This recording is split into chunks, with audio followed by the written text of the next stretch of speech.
Yes, the greatest state in the Union, the Centennial State. We became a state in 1876, 100 years after the United States had their Declaration of Independence and all that stuff. It is the most beautiful state in the country. You see this man here, that's the Maroon Bells. Oh my God, go ahead. Hi, my name is Matt. We're in the Rockies, and my wife Cheryl is behind the camera. We both used to be teachers. So in this video, we're going to give you... And that's a columbine flower right there. There's, yeah, damn. Hi, my name is Matt. We're in the Rockies, and my wife Cheryl is behind the camera. See that? The purple and the white? That's a columbine flower. That is the state flower of colorful Colorado. We both used to be teachers. So in this video, we're going to give you a Colorado 101, a crash course on visiting the great state of Colorado. And we're going to do it in a series of numbers here. So the first number that I have for you is the number 1, which is 1 mile high. That looks like Denver. It must be Denver. Hi, that is the city of Denver, known as... Yeah, guessed it. By the way, that gold plating you see there is actually gold plating at the state capitol. That's crazy. It's a mile-high city. So we had a lot of gold here in Denver or in Colorado, you know, for years. There are actually markers in Denver on the state capitol. That is what Denver is actually. Yeah, it's actually gold. There you go. It harkens back to when Colorado was a mining state where we had, gold, silver, uranium, all kinds of shit. And it was the state of Colorado whom produced enough uranium for the boys down in Los Alamos to do their deal. So here you go. High, okay. But the rest of the state varies quite a bit. So Colorado's kind of split into two. The eastern half of Colorado is plains, and it's much lower. But the western half of Colorado, where we are here, this is Maroon Bells behind me. I know that. Yes. Obviously, the Rockies, this is the mountainous part of Colorado. Every part of Colorado is beautiful. The plains, the mountains, everything. Can you tell I love this state? Everybody wants to visit. I think you can. And this gets way higher than a mile high above sea level.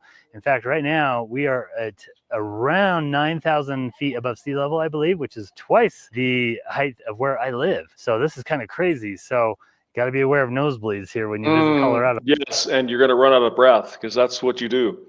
You lowlanders come up here to Colorado. I'm going up to Pikes Peak. It's going to be great.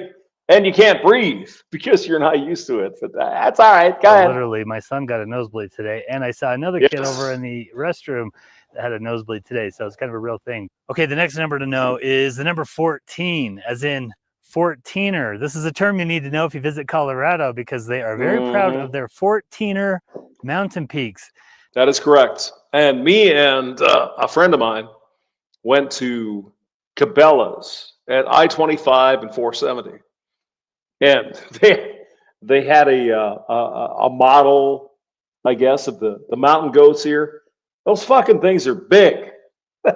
This is Rocky Mountain National Park. Actually. That is mountain peaks that are over 14,000 feet above sea level. Some of these mountain peaks you see behind me are probably 14ers. Right now we are at Independence Pass. We're probably at about 10,500 feet. I know that several of these peaks surrounding me here are 14ers. And in Aspen. Yeah, right. We're heading into Leadville right now, which is... If we go into Aspen, where the beer flows like wine. Colorado's highest city. The 14ers is kind of a badge of honor for people to hike to the top of the 14ers. Yes, of course. And so there's kind of a club of people out there that are trying to check off hiking to the top of these mountain peaks. There are 2 14ers, though, that you can just drive to the top of, Mount Evans and Pikes Peak. And look at those big damn goats. Holy shit. Those are big goats. That you can just drive to the top. Mountain goats, yes. Top of Mount Evans and Pikes Peak. So if you're not... the crazy thing is, the craziest thing is, Hamster actually lives here. This is where I am right now. Hiker, you can drive to a couple of them. And I'm Cheryl, the other half of We're in the Rockies. As you drive around Colorado, you're going to see things named Columbine. You're going to see flower symbols. Yeah, the state flower is the Columbine. And what they're talking about is this beautiful Colorado Columbine. I've noticed them on our hikes this last week, and they really are a gorgeous flower. I can see why They probably only sprout in the spring, probably. I'm just guessing. They pay so much tribute to this flower on a lot of their signage. And oh, and it's beautiful. Look at it. I mean, come on.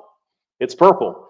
Very unusual for a flower to have a purple or blue. That's not the way things, evolved over time. You can ask my brother up in Montana. Johnny Montana knows all about this stuff. The next number to know is the number 58. There are 58 14ers in Colorado. No shit. I didn't know that. Well, now I'm learning. I mean, that is amazing. Like, Utah has beautiful mountains as well. We're from Utah. We love Utah. Great and gorgeous mountains as well, but no 14ers in Utah. I don't think there are any 14ers in Montana.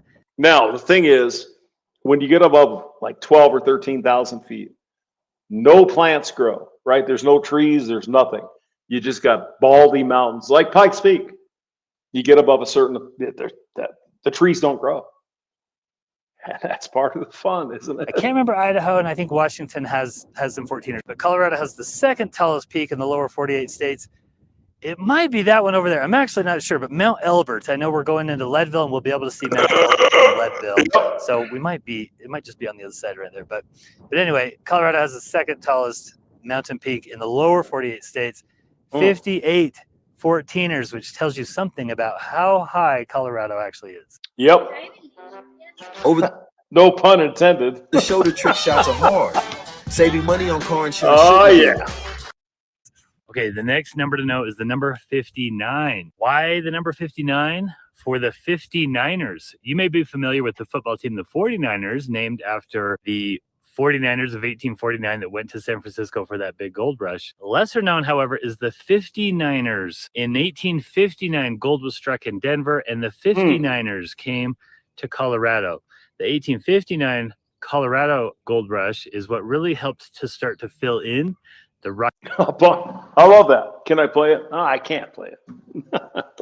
Up on Cripple Creek, she sends me. She defends me up on Cripple Creek. There's Cripple Creek, Colorado. Right down the road from me, the hamster. Mountain area. There are so many mountain towns in Colorado that were founded due to mining gold and silver and other minerals. Colorado was built on that 1859 gold rush. Okay, the next number that you need to know is the number 4. Now, there's quite a few things that the number 4 applies to in Colorado. So first of all, there's 4 sides to Colorado. There's 4 corners to Colorado. Colorado touches the Four Corners area, which is the only place in the United States. Yes, down by Farmington, New Mexico. Yes, I've been there. It's fantastic. States where 4 states meet. You can stand in 4 states at the same time. Oh, I love this. I love Utah, this shit. Arizona, New Mexico, and Colorado all meet up at the Four Corners Monument way down in the southwestern portion of the state. There are 4 down by seasons. This is a 4-season state to visit as a tourist. I mean, it's famous for its winter ski resorts, but it's also just amazing in the summer. Weather's amazing. There's so many. Yeah. Did you see that? Sports, but it's also. I get up in the morning, and this is what I look at in the morning. It's absolutely fucking amazing. The beauty of God's nature. I love this stuff. Just amazing in the summer. Weather's amazing. There's so many things to do. All the roads are open. You get to drive these amazing scenic drives. You get to go to the national parks. Incredible. Just make sure you have good tires on your car. It's helpful. Incredible stuff to do during the summer. Don't forget about fall. The fall foliage. Now, these are aspen trees. The quaking aspens, as they say. God damn. They're beautiful. Look at them. It's beautiful. Drives are some of the most famous in Colorado. Fall is a great time to visit because you're driving through these Rocky Mountains with the changing colors incredible. I'd probably say spring is the least attractive time to visit because you're kind of a little early on for some of the roads to open. The skiing is winding down. It's a little muddy, so I'd probably avoid the spring if possible, but a 4-season state for sure. And the other 4 is that there are 4 national parks. You got Rocky Mountain National Park, Black Canyon of the Gunnison National Park. I want to go there though. Black Canyon of the Gunnison. Oof. That's 4 beautiful. national parks. You got Rocky Mountain National Park, Black Canyon of the Gunnison National Park, Great That's out like near Grand Junction. It's way out there in the west part. But okay. Sand Dunes National Park. Maybe Alamosa. Yes. I might go down there this week. my favorite one of them, Mesa Verde National Park down the Mesa Verde down by Durango. Yes. southwest. And the Sleeping Ute Mountain. Don't forget that. Okay, the next number to know is the number 0, as in 0 Olympics. This incredible state that is so famous for its skiing and its winter sports has never hosted the Olympics before. Yes, but we have in Colorado Springs. That's where they have the Olympic training facility. We haven't had an Olympics, but you go to Colorado Springs, it's right there downtown. This is where we do the like the skiing and the ice skating and all that. It's beautiful. It's wonderful. It's not because they're not able to. They've got the infrastructure, they've got the skiing, they've got the mountains, they've got everything in place, but they don't want it. The citizens do not want the Olympics here. They did make a push at one point to get them. That was 1976, I believe. But the citizens kind of rebelled and they called it off, so they have never hosted the Olympics. Okay, the next. It's probably to come one of these days, though. I mean, look at this. Look at the beauty. Come on now. Next number you need to know is the number 13. There are 13 scenic byways in Colorado. So scenic byways is like a national designation for a very beautiful road. I am standing on Guanala Pass right now above the city of Georgetown. This heads off into the mountains on a very switchback road that heads up over the pass. As you can imagine, Colorado's near the top of the list in rankings in the states with scenic byways. If you visit Colorado and you get in the mountains, you're going to find yourself on one of these scenic byways for sure. Definitely, that's one of the highlights of visiting Colorado. Yeah, this is Rocky Mountain National Park here. Yeah, there ain't no trees up this way. The beautiful, it might be Pikes Peak, but beautiful scenic drives, especially in the fall. And while we're on that topic, the next number is number 2. 2 of those 13 roads are designated as all-American roads. Now, I had to look this up last week because I wasn't quite sure what an all-American road meant. And what Rocky Mountain National Park that means is that Estes Park, where the Shining, the road is not only unique and scenic. Oh, I've been on this road. Yeah, I've been here. This is beautiful. Unfucking believable, actually. It's amazing. But it's also a destination unto itself. It is this is Rocky Mountain National Park. Thing that you have to go do just to do it, because it's just an attraction in and of itself. Those 2 roads are the Trail Ridge Road in Rocky Mountain National Park. Called it, hamster. Which we'll be doing in a couple days here. And the $1 Million Highway in the Durango Silverton. Yeah. Highway 550, the $1 Million Highway. In the southwestern portion of the state. That road is just an unforgettable experience. Both those roads, unforgettable experiences. You are up on top of some of the highest mountains in Colorado, just overlooking this gorgeous valley. Telluride, all that. Yes, Silverton, Durango. And they have a train there too, as well. On both sides. You're up there with the tundra. It's fantastic. It's just amazing. Utah has 1 All-American road. Colorado has 2 All-American roads. These are just unforgettable experiences to drive. While I'm here in Georgetown, I'm going to knock out another one here. And that. Oh, by the way, we also have the Can-Am Highway or some shit, right, where it goes all the way to South America. Right here. Highway 85. There you go. That is the number 10. There are 10 scenic train rides in Colorado that you can do, at least by my count. I'm not quite sure if I got all of them or not, but I think there are 10 scenic train rides. A lot of these are steam engine train rides through the mountains. The city of Georgetown here has one. It's called the Georgetown Loop Railroad, and we did this yesterday, and it's just a beautiful and relaxing, breezy, scenic ride through the canyon here over a creek, and you get to hear the chugging of the steam engine and all that, which is pretty fun. I know a lot of you are real train enthusiasts, and if you come to Colorado, yeah, I know you get covered with the coal dust and shit, but hey, it's only once. Come on you now. have many options to choose from all over the state.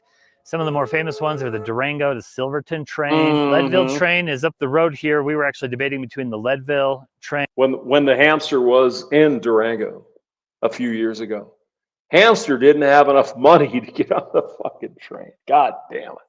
Well, we're all young ones. And the Georgetown we do stupid stuff. train. We ended up choosing the Georgetown train. From my understanding, both very nice. There's a train that goes from Colorado into New Mexico, so right down there on the border. The Royal Gorge train, my understanding is that's kind of a short ride. Anyway, many different train rides to choose from. Oh, and then you can also do the Red Rocks to Rockies Amtrak train. So that's another thing that people really enjoy. I think I actually saw this train when I was going to Texas like 6 years ago. There it was. There was the train. Yeah, pretty amazing. These Amtrak trains, because you're really covering a lot of ground and you're going through some really beautiful scenic areas. So the Red Rock to Rockies train there, the Amtrak train. So just tons of trains to choose from if you visit Colorado. Finally, I'm not going to cover a number here, but my last topic here is mountain towns. Colorado's mountain towns. There's just tons of these little towns like Georgetown that are in the mountains here. Most of these were mining towns. Some of them have converted into tourist towns or ski towns, like Aspen, Colorado, super expensive ski town. Breckenridge, kind of the same way. Some of them, like Leadville and Georgetown, they haven't really converted into ski towns, but they're trying to build some tourist industry, like Leadville's playing up on their mining history. Georgetown here has reconstructed the Georgetown Railroad. So now you see that? Tabor Opera House. You know what that means? Of course you don't, because you're not here. Taxpayer Bill of Rights. In other words, the government of Colorado cannot raise our taxes unless we fucking vote on it. Oh my God, the Democrat communists are trying to get rid of that. Can you imagine? Can you? Up on their mining history. Georgetown here has reconstructed the Georgetown Railroad. So there's just a lot of little scenic mountain towns. They all tend to offer similar things like e-biking trails, kayaking, or water. You know, a lot of them, they have lakes nearby, like the Georgetown Lake is close to here, so you can do some water sports, paddle boarding, things like that. They also offer, of course, hiking, train rides, maybe even zip lines, gondolas that go to the top of the mountain coasters that you can ride down. I mean, most of them tend to have kind of similar offerings. So as you're on your big Colorado road trip, you know, you want to kind of look at which things you want to do in each city, you know, try to get a variety of experiences in each city. You don't want to pay $60 for a gondola ride in every mountain town that you go to. So kind of keep that in mind as you plan it out. Now, we actually have a top of the Rockies travel guide for you that kind of takes care of that gets you through all these Colorado mountain towns and gives you the best experiences in each one. So check that out on our website. We're in the Rockies. Thanks so much for watching, and until next time, go west, young traveler. All right, that was fun. All right, let's try another one. Hold on. Top 10 Colorado places to visit. Okay. All right. Hey guys, did you know some drivers are ditching their car insurance and they're doing this instead? Oh, it's one of these. Okay. What's going on, everybody? Today I want to share with you some of my favorite places in the state of Colorado. Maroon bells. What's going on, everybody? Maroon bells, right there. Today I want to and the aspen trees. You see those? Trees on the side? Not here. What's going on, but here. There you go. Beautiful. Love everybody. Today I want to share with you. And they quake. The quaking aspens. Some of my favorite places in the state of Colorado. Home to the Rocky Mountains, the Mile High Broncos Stadium, and more adventures than you can ever imagine. I have a travel guide on the top 10 hikes in Rocky Mountain National Park and the top 25 hikes and places to visit in Colorado, but both of those lists hikes in Rocky Mountain National Park Sand and the Dunes top 25 Great Sand Dunes National Park, right there. Hikes and places to visit in Colorado. I might go there this weekend. I mean, what the hell? Go see the sand dunes. It might be fun. But both of those lists are hyper-specific and catered more to hikers and climbers. This list is going to be the best overview of the state and the 10 places you can visit in a lifetime. If you live here, that was the Garden of the Gods. That's the Garden of the Gods. in Colorado Springs. 10 places you can't miss in your lifetime if you live here or travel here. It'll be more of an iconic Colorado bucket list that will include all of the classics. And if you don't mind, before we start, it'd mean the world to me if you could give this video a thumbs up and subscribe to the channel. But otherwise, let's dive right in. This is my top 10 places to visit in Colorado. All right. Cool. First up is going to be the most famous national park in the state, and that is Rocky Mountain National Park. This is located about 90 minutes northwest of downtown Denver and about 2 hours from Denver International Airport. You can visit from the town of Grand Lake on the southwest side of the park or the town of Estes Park on the east side of the park. The Estes Park side is my personal preference. Rocky Mountain National Park has a wide variety of things to do, including hiking, rock climbing, fishing, scenic driving, and it's also home to Long's Peak, which is the most iconic. And it costs you $25 to get in per person. Totally worth it.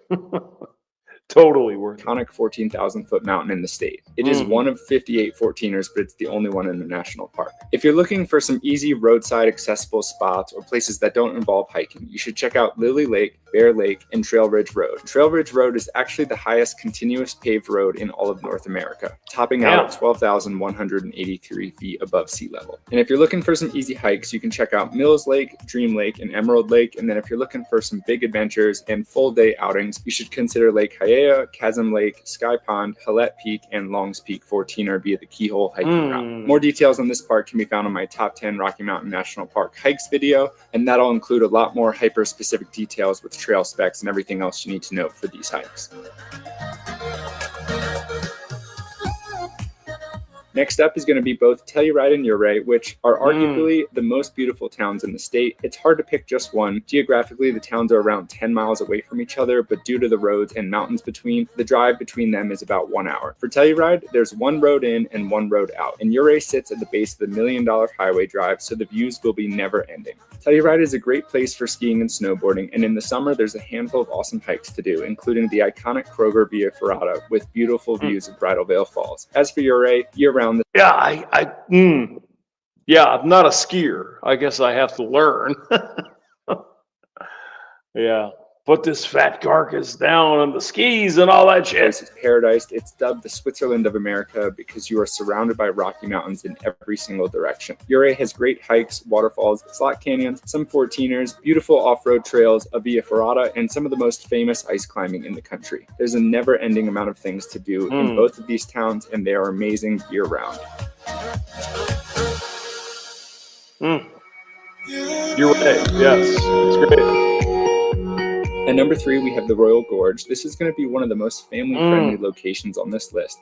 The gorge is a large canyon of the Arkansas River and is located in Canyon City, Colorado, which is just 45 minutes west of Pueblo and 2 hours from downtown Denver. The Royal Gorge Railroad is the best way to explore this canyon, in my opinion. They have different tickets, classes, and experiences, including a ride and dine option. Tickets range from roughly $80 all the way up to $300 based on the experience you book. The Royal Gorge is also home to America's highest suspension bridge that you can walk across. It's a 956-foot drop to the Arkansas River below. This is a great place for adventure, family-friendly excursions, or a Colorado staycation.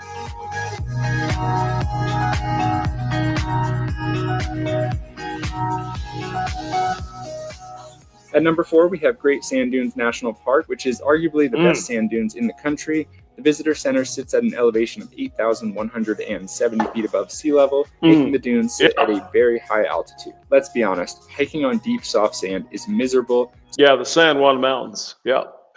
There was some weird shit going on there. And we got sand dunes. Love it. So mixed with the altitude, it's not an easy feat to hike the trail to High Dune. High Dune is a hike to the tallest dune in the park, and it's 3 miles round trip with 629 feet of elevation gain, but it feels much longer because every single step sucks. Nonetheless, it's an awesome hike, and you should definitely do it if you're visiting here. Another great activity to do is to sandboard, which is essentially snowboarding on sand. You can bring your own, or you can rent these boards just outside of the park. The sand dunes are also backed by a few Colorado 14ers in the Sangre de Cristo range, making the views extra special because you can typically come here and see the sand dunes, and in the background you can see snow-capped Rocky Mountains. Next up is one of my favorite day trips from Denver, and that is Mount Evans. Mount Evans is one of Colorado's 58 14,000-foot mountains. It stands tall at 14,265 feet above sea level, and you can drive all the way to the top. From Denver, you will drive roughly 30 minutes to Idaho Springs along I-70, take the exit for Mount Evans, and then drive 20 minutes to Echo Lake. And from here, you're going to pass the entrance station, and then it's another 40 minutes to reach the summit parking lot. Because of the road, it'll be around 90 minutes from Denver total, because you're going to gain almost 10,000 feet of vertical gain on the drive. Mount Evans is not open year-round, but as soon as it opens up in the end of May, it's something everyone should do. You do need vehicle reservations, but they're relatively easy to get on recreation.gov's website. And if you have an annual National Parks Pass, it's only $2 for the booking fee. Otherwise, it is $17 without the pass. I like Mount Evans because it's so accessible, and it allows visitors that are unable to hike or visitors from other states that are flying in the ability to experience a 14er. The altitude is no joke, and if you're flying here from sea level, it's not the smartest thing to try and hike a 14er. So this is a great alternative because you get the same views and you get to experience a 14er without doing it. If you are looking to hike Mount Evans though, you can do so from Summit Lake, climbing route on the Blackwall, or the Sawtooth Ridge from Bierstadt 14er next door. One last thing to note here, in the summer, it can be up to 100 degrees in Denver, but because of the altitude, it could be below freezing at the summit. So make sure to check Mountain Forecast weather before you go. While we travel across all of Colorado's hotspots, I'd like to tell you about the Professional Photographers of America, or PPA. This is a nonprofit I've been working with for the last 2.5 years. Being a member with PPA. Okay. And I live here. Isn't that something? I love it. I'll see you guys later. God bless. Bye.